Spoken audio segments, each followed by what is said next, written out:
Good afternoon. Welcome back to Trade Talks. I'm your host, Jill Malandrino, Global Markets Reporter at Nasdaq. We've been coming to you live from FIA Boca in Boca Raton, Florida. Joining me for this segment is Audrey Blater. She is a senior analyst over at Aite Group. Thank you very much for joining us at FIA today. Thank you, Jill. And let's talk about including exchange-traded derivative vehicles within your portfolio. Well, clearly, there's been a shift to exchange-traded derivatives.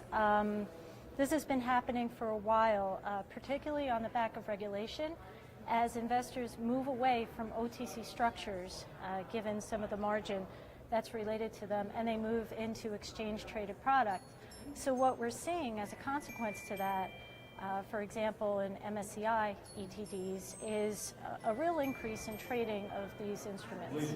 So what about market fragmentation? This is what happens when you report live. You get a true sense of what these conferences are about. So guys, there's actually panels and meetings going on all day long, so it's almost like you're here with us. But you talk about market fragmentation in your work as well. Yes. What's that about? Yeah, so going back to the MSCI ETD example, because there is such a demand for exchange-traded product, there's been an increase in licensing. So 7 exchanges presently license MSCI ETDs.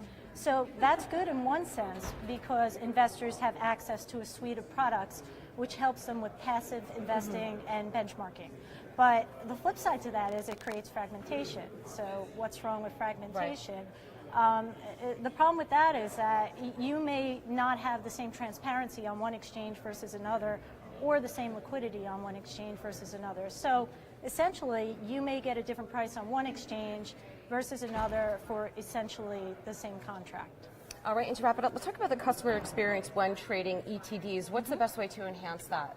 Yeah, so we recently did a bit of research on this. What we found is that exchanges that are offering more products, certainly ease of execution, absolutely solid margining practices that help reduce capital costs.